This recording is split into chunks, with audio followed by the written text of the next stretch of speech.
अस्सलाम वालेकुम व्यूवर्स। अच्छा, इज़राइल और ईरान के मामले पे एक ख़बर गर्दिश कर रही है इस वक्त कि इज़राइल को सेफ़ पैसेज देने के लिए ईरान और इज़राइल की ये मनगढ़ंत लड़ाई क्रिएट करवाई गई है। ये लड़ाई एक स्क्रिप्टेड है और प्लांटेड है, ऐसा एक मफरूज़ा है जो इस वक्त सोशल मीडिया पे गर्दिश कर रहा है। तो मैंने सोचा अपने व्यूवर्स के आगे इस मफरूज़े को भी डिस्कस कर दूँ।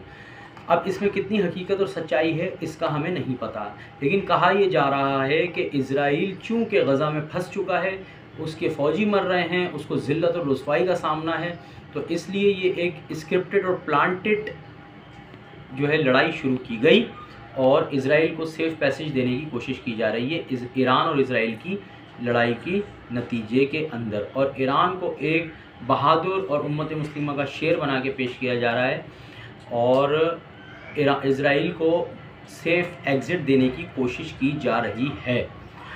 दूसरी तरफ दफ्तर ख़ारजा के अंदर इस्लामाबाद में ईरान और अमेरिका के सफ़ीर एक ही वक्त में बैठे हुए हैं और वज़ीर ख़ारजा इसहाक़ डार की मुलाकात चल रही है। इस मुलाकात के अंदर पाकिस्तान अमेरिका और ईरान को क्या समझा रहा है, आपस में क्या इनकी डील करवा रहा है, ये अभी ख़बर आना बाकी है।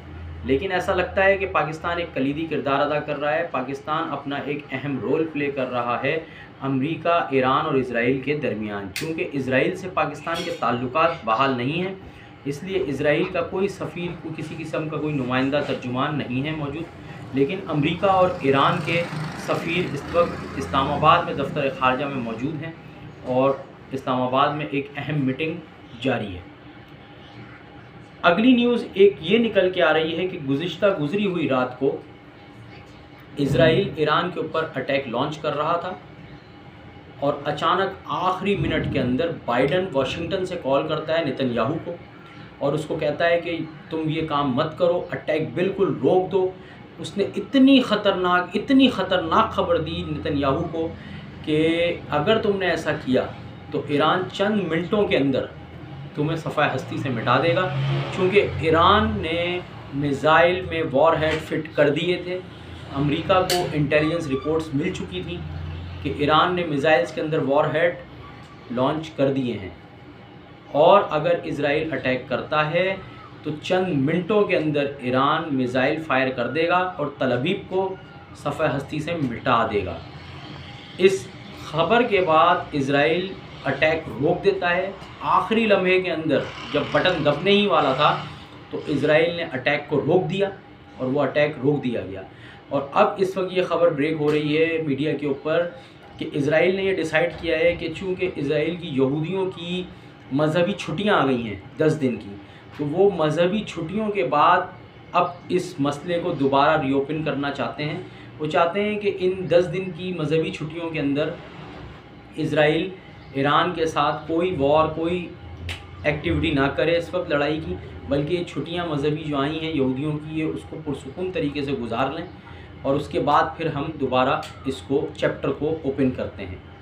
तो ये कुल मिला के कुछ ख़बरें थीं जो मैंने आप लोगों को देनी थी। और इसमें एक अहम न्यूज़ ये भी है कि रशिया और चाइना बहुत अहम रोल प्ले कर रहे हैं इस वक्त ईरान के साथ। ईरान को थपकी देने में रशिया का और चाइना का बहुत बड़ा हाथ है, क्योंकि रशिया और चाइना ये नहीं चाहते कि लड़ाई हो और ख़ित्ता जले।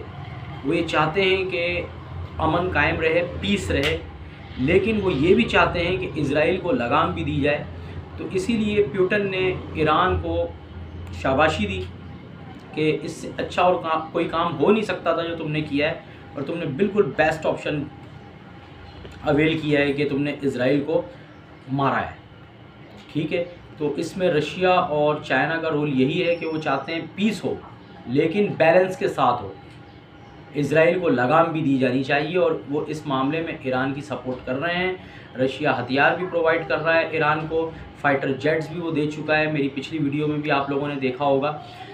और चाइना का फुल इकनॉमिकल सपोर्ट हासिल है। अच्छा, इसमें चाइना ने ईरान को और सऊदी अरब को समझा भी दिया है कि देखो तुम दोनों को लड़वाने की भी कोशिश की जा रही है, ये पूरी वॉर डाइवर्ट भी हो सकती है। ये चाइना ने ईरान को और सऊदीया को कन्विंस कर दिया है कि ये पूरी वार डाइवर्ट हो सकती है, क्योंकि चाइना के पास इंटेलिजेंस रिपोर्ट्स हैं इस तरह की कि इस वॉर को डाइवर्ट कर दिया जाएगा और वॉर डाइवर्ट करके ये वॉर ईरान और सऊदीया के दरमियान लगा दी जाएगी, जिसके नतीजे में उम्मत मुस्लिमा मरेगी। तो चाइना ने कहा है बिल्कुल कूल डाउन रहना है, आप दोनों ने बिल्कुल लड़ना नहीं है, तैश में नहीं आना है। तो ये कुछ डेवलपमेंट्स हैं जो मैंने आप लोगों के सामने रखनी थी, डिस्कस करनी थी, और मज़ीद आने वाली डेवलपमेंट्स जो हैं, न्यूज़ जो हैं, उनको मैं आपके साथ शेयर करता रहूँगा, आप लोगों को इन्फॉर्म करता रहूँगा।